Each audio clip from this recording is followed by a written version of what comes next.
నమస్కారం. G24 TV న్యూస్కి స్వాగతం. హెడ్లైన్స్ చూద్దాం.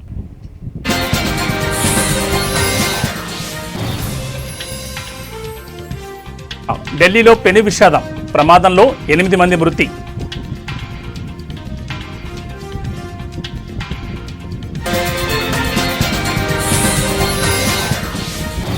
ముప్పై మంది ఖైదీలకు రాఖీలు కట్టిన హోంమంత్రి అనిత, యువత మంచి చెడులను తెలుసుకోవాలని సూచన.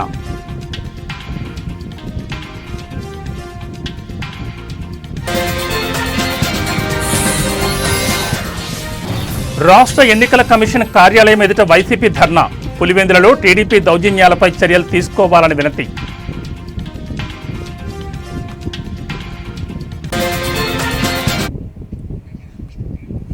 ఇక డీటెయిల్స్ చూస్తే ఆగస్టు 11న జాతీయ నులిపురుగుల దినోత్సవంలో ప్రజలందరూ భాగస్వాములు కావాలని Jayagiri sub centre doctor Jannu Mallesham అన్నారు. హసన్పర్తి మండలంలోని సీతంపేట గ్రామ పంచాయతీ ఆవరణలో ఈ నెల 11న జాతీయ నులిపురుగుల దినోత్సవం పురస్కరించుకుని అవగాహన కార్యక్రమం నిర్వహించారు. ఈ సందర్భంగా డాక్టర్ మల్లేశం హాజరై మాట్లాడుతూ హసన్పర్తి మండలంలోని వివిధ గ్రామాల్లో, పట్టణాల్లో ఉన్న 1 సంవత్సరం నుంచి 19 సంవత్సరాల వయసులోపు ఉన్న పిల్లలందరికీ ఆల్ బెంజోల్ టాబ్లెట్లను తప్పనిసరిగా వాడాలన్నారు. ముఖ్యంగా 1 సంవత్సరం లోపు ఉన్న పిల్లలు మట్టిలో ఆడుకోవడంతో వారి చేతి గోళ్ల ద్వారా మట్టి కడుపులోకి చేరుతుంది. ఇది మలంలో గుడ్లుగా ఏర్పడి పురుగులు, క్రిములుగా బ్యాక్టీరియా తయారవుతుందన్నారు. దీంతో పిల్లల్లో రక్తహీనత, ఆకలి మందగించడం, బలహీనపడడం, నీరసానికి గురై అనారోగ్యానికి దారితీస్తుందన్నారు. పిల్లలందరూ ఆరోగ్యంగా ఉండడం కోసం, దీన్ని నియంత్రించడం కోసం ఆల్బెంజోల్ టాబ్లెట్లను తప్పనిసరిగా వాడాలని సూచించారు. 1 సంవత్సరం నుంచి 2 సంవత్సరాల పిల్లలకు ఆఫ్ టాబ్లెట్ను, 2 సంవత్సరాల నుంచి 3 సంవత్సరాల పిల్లలకు శుభ్రమైన మంచినీరును అందుబాటులో పెట్టుకుని టాబ్లెట్లను పిల్లలకు వేయాలన్నారు. ఈ కార్యక్రమంలో ఏఎన్ఎం సలీమా, ఆశాలు నద్దోనూరి రజిత, రమ, సీతంపేట పిల్లలు, తల్లులు, పిల్లల తల్లు తదితరులు పాల్గొన్నారు. మోషన్లో అలాగా అంటే మలంలో ఆ పురుగులు ఏర్పడి గుడ్ల లెక్క ఏర్పడి ఆ మలంలో చేరి వాళ్ళకి మళ్ళీ ఆ క్రిముల యొక్క బ్యాక్టీరియా లెక్క ఫామ్ అయిపోయి దాంతో వాళ్ళకి ఏమవుతుందంటే రక్తహీనతగా ఫామ్ అవ్వడం, తర్వాత ఆకలి మందగించడం, ఈ తర్వాత వీళ్ళకి ఏంటంటే చాతగానే అంటే బలహీనంగా ఉండడం, కొంచెం నీరసంగా ఎక్కువ ఉండే లక్షణాలు ఎక్కువగా ఉన్నాయి. సో దీనివల్ల మనం ఏంటి నిర్మూలించవచ్చు అంటే ఈ యొక్క ఆల్బెండజోల్ టాబ్లెట్ నిర్మూలించవలసిన ముఖ్య కార్యక్రమం ఏంటంటే ఇవి వేసుకోవడం వల్ల, ఈరోజు మనం ఈ టాబ్లెట్ వేసుకోవడం వల్ల ఈ రక్తహీనత కావచ్చు, లేకుంటే ఆకలి మందగించడం కావచ్చు, ఇలాంటివన్నీ మనము ప్రారంభోలే అవకాశం ఎక్కువగా ఉంది. సో ఇది 1 నుంచి 19 సంవత్సరాలు, 1 నుండి 2 సంవత్సరాల పిల్లలకు ఆఫ్ టాబ్లెట్ అది క్రష్ చేసి వాళ్ళకి 2 స్పూన్ల మధ్యలో క్రష్ చేసేసి వాళ్ళకు ఇవ్వవలసి వస్తుంది. తర్వాత 2 నుంచి 3 సంవత్సరాల పిల్లలు వాళ్ళకి ఏంటంటే ఫుల్ టాబ్లెట్ వాళ్ళకు కూడా కొంచెం వాళ్ళు మింగగలుగుతారు కాబట్టి వాళ్ళకు కూడా క్రష్ చేసి ఇచ్చేస్తే బెటర్ ఉంటుంది. 3 నుంచి 19 సంవత్సరాల పిల్లలు వాళ్ళకి టాబ్లెట్ డైరెక్ట్ వాళ్ళకి చూ చేసుకుని మింగేస్తే సరిపోతుంది. కాకపోతే ఆ టాబ్లెట్ ఇచ్చే సమయంలో ఏమున్నదంటే వాళ్ళకి ఖచ్చితంగా మంచి ఫ్రెష్ వాటర్ అందుబాటులో పెట్టుకొని, కొంతమంది మింగే టైంలో వాళ్ళకి ఇబ్బంది కలగడం కావచ్చు, ఇట్లాంటి ఉండే అవకాశం ఉంటుంది. కాబట్టి సో చక్కటి నీరు అంటే పరిశుభ్రమైన నీరు పక్కన పెట్టుకొని ఆ టాబ్లెట్స్ చూ చేసుకొని మింగేస్తే మనకి ఎలాంటి అవంతులు జరగకుండా ఉండే అవకాశం ఉంటుంది. సో ఖచ్చితంగా ఆగస్టు 11 జాతీయ నులిపురుగుల దినోత్సవం అందరం ఏకదాటిగా ఈ ఊళ్ళల్లో కావచ్చు, అంగన్వాడీస్ కావచ్చు, స్కూళ్ళలో కావచ్చు, ఎక్కడున్నా ప్రతి ఇంటికి పిల్లలకు 1 నుండి 19 సంవత్సరాల పిల్లలకు ఖచ్చితంగా వేసుకునే విధంగా అందరూ ఎవరికి వారు సహకరించి ఈ ప్రోగ్రామ్ సక్సెస్ఫుల్ చేయాలని కోరుకుంటున్నాను. నా పేరు డాక్టర్ మల్లేశం, సబ్ సెంటర్ జాయగిరి. నేను సీతంపేటకి అవుట్ రీచ్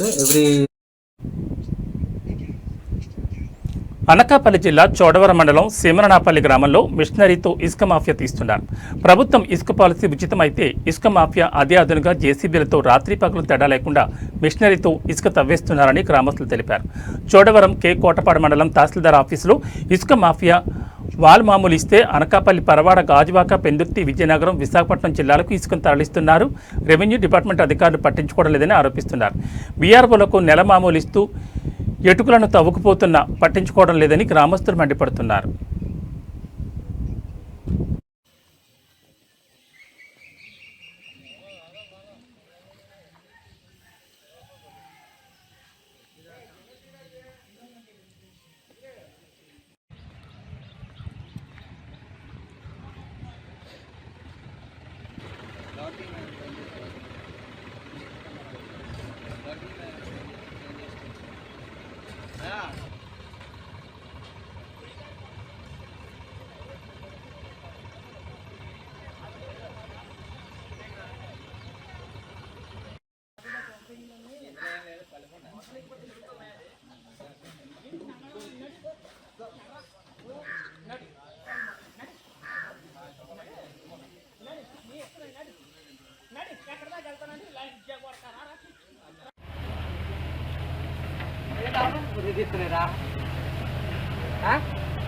అదే పేపర్లోకి వెళ్తుంది. ఇప్పుడు తర్వాత చూద్దాం. అవుదు అవుదు నేనే చూడే మాకు నోడేమను అవునండి పక్క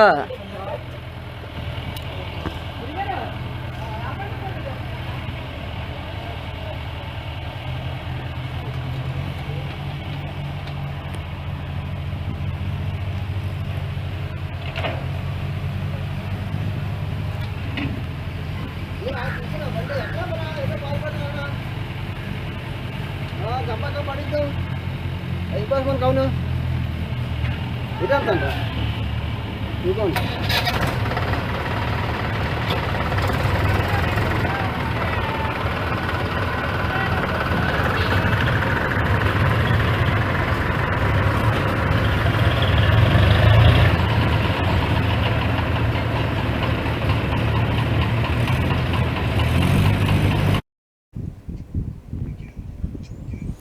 రాఖీ పౌర్ణమి సందర్భంగా విశాఖ కేంద్ర కారాగారానికి ఏపీ హోంశాఖ మంత్రి వంగలపూడి అనిత వెళ్లారు. ఈ సందర్భంగా యువ ఖైదీలైన 30 మందితో పాటు జైళ్ల శాఖ అధికారులకు సైతం రాఖీలు కట్టారు. ఈ సందర్భంగా మాట్లాడుతూ గంజాయి రవాణాలో పట్టుబడిన ఖైదీలకు అవగాహన కల్పించాం. యువత మంచి చెడులను తెలుసుకోవాలని సూచించారు. తెలిసి తెలియని వయసులో ఈజీ మనీ కోసం ఆలోచిస్తే జీవితాలు అంధకారమైపోతాయని వెల్లడించారు. తమ బంగారు భవిష్యత్తును యువత కోల్పోవద్దని హోంమంత్రి అనిత పిలుపునిచ్చారు.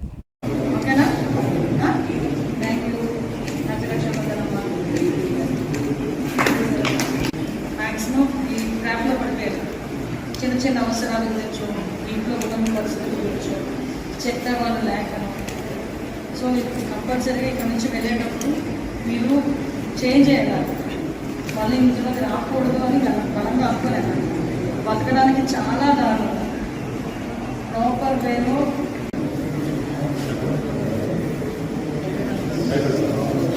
మిమ్మల్ని బాధ పెట్టాల్సిన వచ్చింది కాదు. ప్రస్తుతం మీరందరూ అర్థం చేసుకోవాల్సింది ఏంటంటే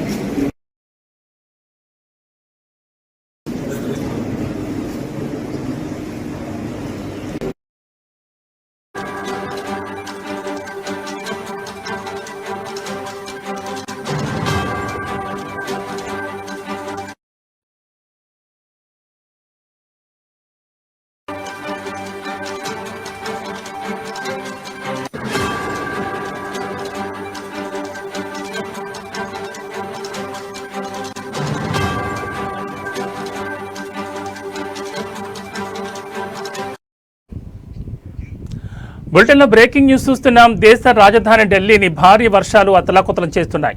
కురుస్తున్న కుండపోత వర్షం కారణంగా పలు లోతట్టు ప్రాంతాలు జలమయమయ్యాయి. రోడ్లు చెరువులను తలపిస్తున్నాయి. జైత్పూర్లో ఓ గోడ కూలిపోవడంతో 8 మంది మృతి చెందారు. మృతుల్లో 2 మహిళలు, 2 చిన్నారులు ఉన్నారు. కొంతమంది శిథిలాల కింద చిక్కుకున్నారు. గాయపడిన వారిని ఆసుపత్రికి తరలించారు. రంగంలో దిగిన పోలీసులు, అగ్నిమాపక సిబ్బంది సహాయక చర్యలు చేపట్టారు.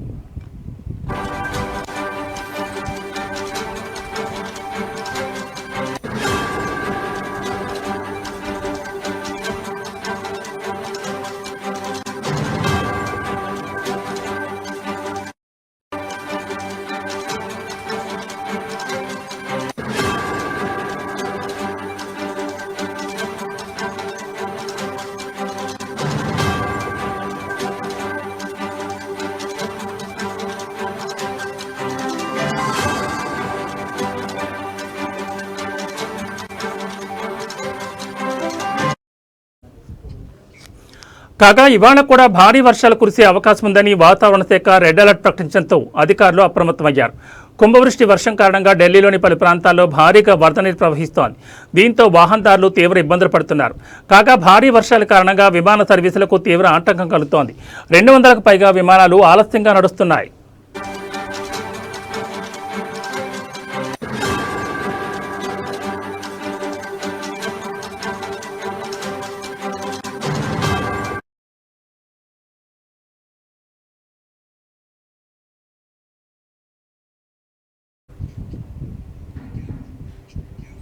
ఆంధ్రప్రదేశ్లోని ప్రతిపక్ష పార్టీ వైసీపీ నేతలు విజయవాడలోని ఎన్నికల సంఘం కార్యాలయం ఎదుట ఆకస్మిక ధర్నాకు దిగారు. తమను ఎన్నికల కమిషనర్ను కలవడానికి పోలీసులు అడ్డుకుంటున్నారని నిరసన వ్యక్తం చేశారు. పులివెందుల జడ్పీటీసీ ఎన్నికల్లో జరుగుతున్న అరాచకాలను అరికట్టాలని డిమాండ్ చేస్తూ నినాదాలు చేశారు. ఈ నిరసనలో మాజీ మంత్రులు పేర్ని నాని, మేరుగు నాగార్జునతో పాటు లేళ్ల అప్పిరెడ్డి, దేవినేని అవినాష్, టీజేఆర్ సుధాకర్, కైలే అనిల్, పూనూరు గౌతమ్ వంటి ముఖ్య నాయకులు పాల్గొన్నారు.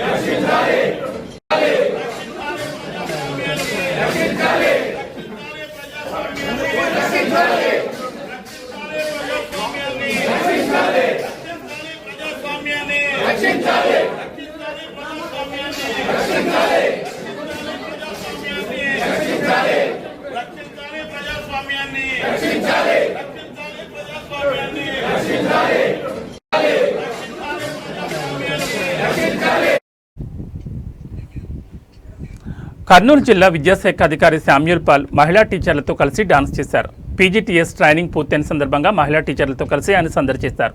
దీనికి సంబంధించిన వీడియో సోషల్ మీడియాలో వైరల్ కావడంతో దీనిపై కొంతమంది పాజిటివ్గా స్పందిస్తుండగా మరికొంతమంది విమర్శలు చేస్తున్నారు. డీఈఓను సస్పెండ్ చేయాలంటూ డిమాండ్ చేస్తున్నారు.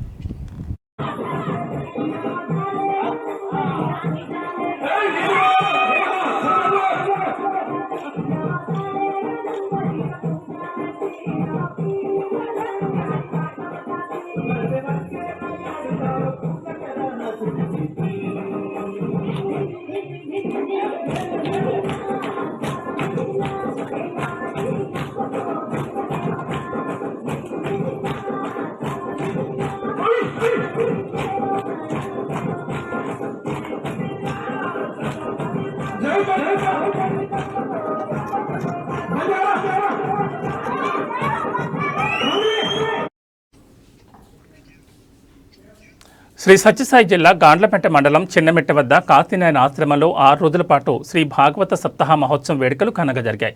ఈ కార్యక్రమంలో తిరుపతి అన్నమయ్య పీఠ అధిపతులు పాల్గొన్నారు. ఆశ్రమం అధ్యక్షుడు బండి ఆంజనేయుల ఆధ్వర్యంలో భజనలు నిర్వహించారు. భక్తులకు అన్నదాన కార్యక్రమం నిర్వహించారు. అనంతరం ఈ కార్యక్రమాన్ని కృషి చేసిన వారికి ఘనంగా సన్మానించారు.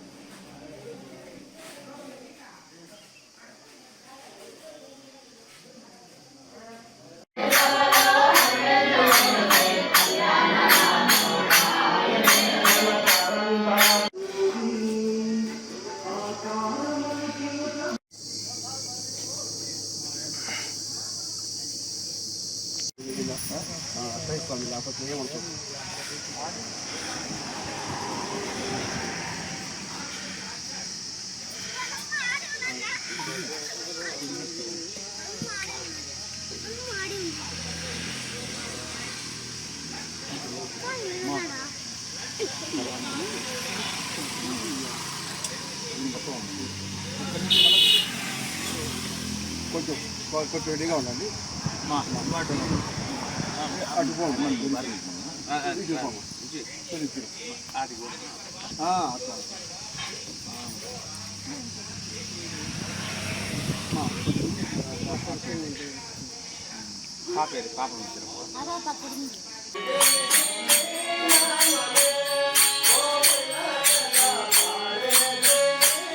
భాగవతంలోనే వస్తుంది విషయం అంతా కూడా. అయితే ఇటువంటి ధృతరాష్ట్ర మహారాజు కడబడికి నాకు మీరే దిక్కు అని పాండవుల దగ్గర నిలిచిపోయారు. ధృతరాష్ట్రుడు గాంధారికి ఇంత ఆహారం పెడుతూ ఉన్నారు. ధృతరాష్ట్రుడు ఒక చెడ్డ పని చేశాడు.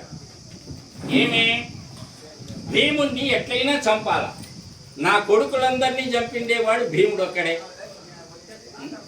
నా కొడుకులందరినీ చంపినటువంటి వాడు భీముడు ఒక్కడే. కాబట్టి ఆ భీముడిని ఎట్లయినా చంపేయాలి అని అనుకున్నాడు. చూడి, ధృతరాష్ట్రునికి ఎంత దుష్ట బుద్ధి ఉందో. కాబట్టి ఆ ధృతరాష్ట్రుడు ఆ భీముణ్ణి మరి సాదరంగా ఆహ్వానం చేశాడు. రండి అని సాదరంగా ఆహ్వానం చేస్తే ఆయన ఆలింగనం చేసుకునేకి మొదలు పెట్టాడు. అప్పుడు కృష్ణుడు రాఖీ పండుగను పురస్కరించుకుని జనసేన పార్టీ వీర మహిళలు ఆకేపాటి సుభాషిణి, తోట జయంతి, రాధ, శాంతి యాదవ్, అమృత, శిరీష, చందన, లావణ్య, వరలక్ష్మి తదితరులు తిరుపతిలోని ఎన్జీఓ కాలనీ ఆఫీస్ నందు ఎమ్మెల్యే ఆర్ఎన్ శ్రీనివాసులకు రాఖీలను కట్టి రాఖీ పౌర్ణమి శుభాకాంక్షలు తెలియజేశారు. ఈ సందర్భంగా ఎమ్మెల్యే ఆర్ఎన్ శ్రీనివాసులు మాట్లాడుతూ రాఖీ పండుగ ఎంతో పవిత్రమైందని, సోదర సోదరీమణుల ప్రేమకు ప్రతిరూపంగా జరుపుకునే ఈ అపురూపమైన వేడుక రాఖీ పండుగ అన్నారు. ఆప్యాయత, అనురాగాల నడుమ మా వీర మహిళలతో కలిసి ఈ పండుగను జరుపుకోవడం ఎంతో సంతోషంగా ఉందని ఎమ్మెల్యే ఆనందాన్ని వ్యక్తం చేశారు. కలియుగ ప్రత్యక్ష దైవం శ్రీ వెంకటేశ్వర స్వామి ఆశీస్సులు మహిళలందరిపై నిండుగా ఉండాలని మనస్ఫూర్తిగా ప్రార్థిస్తున్నారన్నారు. మా జనసేన అధినేత, రాష్ట్ర ఉప ముఖ్యమంత్రి పవన్ కళ్యాణ్ మా పార్టీలో మహిళలకు పెద్దపీట వేస్తారని, అందుకే మా పార్టీలోని మహిళలను వీర మహిళలుగా పిలుస్తామన్నారు. కూటమి ప్రభుత్వంలో సీఎం చంద్రబాబు నాయుడు, ఉప ముఖ్యమంత్రి పవన్ కళ్యాణ్ల అధ్యక్షతన రాష్ట్రంలో మహిళలందరూ సంతోషంగా ఉంటారని హామీ ఇచ్చారు. మహిళల రక్షణే కూటమి ప్రభుత్వ లక్ష్యమని ఎమ్మెల్యే ఆర్ఎన్ శ్రీనివాసులు స్పష్టం చేశారు. జాగ్రత్త మా కర్పూరం అది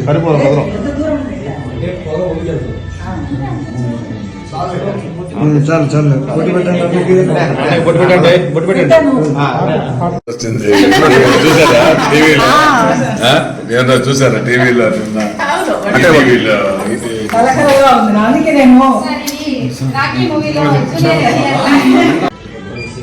చూడండి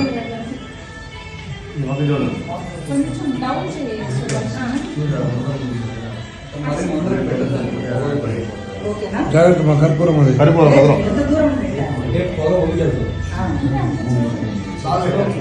చాలు చాలు బొట్టు పెట్టండి బొట్టు పెట్టండి వచ్చింది చూసారా టీవీలో ఏమన్నా చూసారా టీవీలో టీవీలో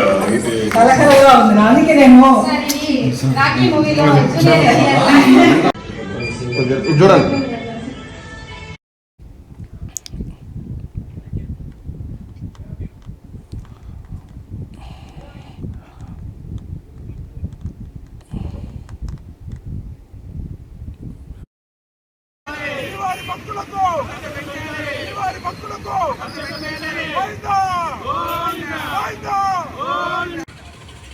నమస్తే. నిన్న జరిగినటువంటి సంఘటన తిరుపతి రైల్వే స్టేషన్లో భక్తులపై దాడి ఏదైతే జరిగిందో ఇది చాలా బాధాకరమైన విషయము.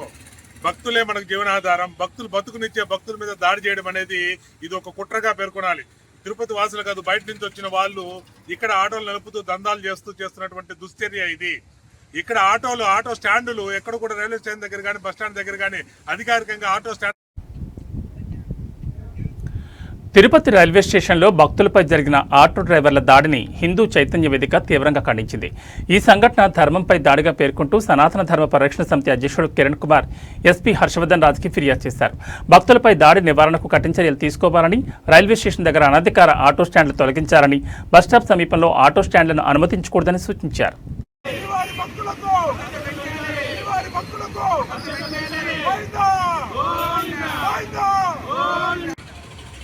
నమస్తే. నిన్న జరిగినటువంటి సంఘటన తిరుపతి రైల్వే స్టేషన్లో భక్తులపై దాడి ఏదైతే జరిగిందో ఇది చాలా బాధాకరమైన విషయము. భక్తులే మనకు జీవనాధారం. భక్తులు బతుకునిచ్చే భక్తుల మీద దాడి చేయడం అనేది ఇది ఒక కుట్రగా పేర్కొనాలి.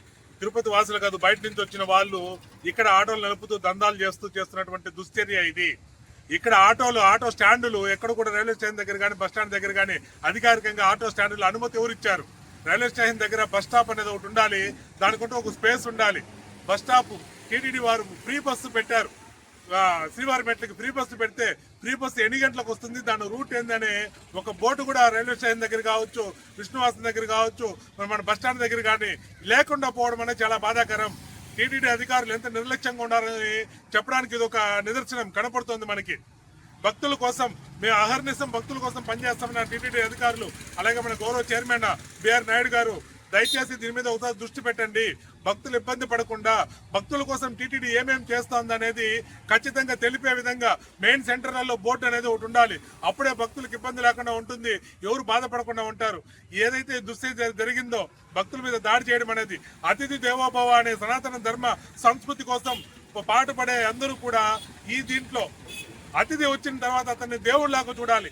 అలాంటి భక్తులపైన దాడి చేయడం అనేది దుర్మార్గమైన చర్య. ఈ అనధికారికంగా ఉన్న ఆటోలు కావచ్చు, ఆటో స్టాండ్లు కావచ్చు, వీటి మీద గౌరవ ఎస్పీ గారు తగు చర్యలు తీసుకొని ఇంకా మీదట భక్తులకు ఎటువంటి ఆపద జరగకుండా చూడాలని నేను కోరుకుంటున్నా. అలాగే ఖచ్చితంగా ఈ అధికారులు ఎవరైతే ఉన్నారో మీరందరూ కూడా తాతయ్యకుంట గంగమ్మను ఎమ్మెల్యే ఆరణి శ్రీనివాసులు దర్శించుకున్నారు. ఆలయానికి చేరుకున్న ఎమ్మెల్యే ఆరణికి ఆలయ ఈవో జయకుమార్ స్వాగతం పలికి దర్శనం ఏర్పాట్లు చేశారు. ఎమ్మెల్యే అమ్మవారి కుంకుమార్చన సేవలో పాల్గొని మొక్కులు చెల్లించుకున్నారు. దర్శనం అనంతరం అర్చకులు వేదాశీర్వచనం చేసి అమ్మవారి తీర్థప్రసాదాలను అందజేశారు. ఆ తర్వాత ఆలయంలో శ్రావణ పౌర్ణమి సందర్భంగా నిర్వహించిన చండీ హోమంలో ఆయన పాల్గొని గంగమ్మ ఆశీస్సులు అందుకున్నారు. ఎమ్మెల్యే వెంట కూటమి నాయకులు రాజారెడ్డి, మహేష్ యాదవ్ తదితరులు పాల్గొన్నారు.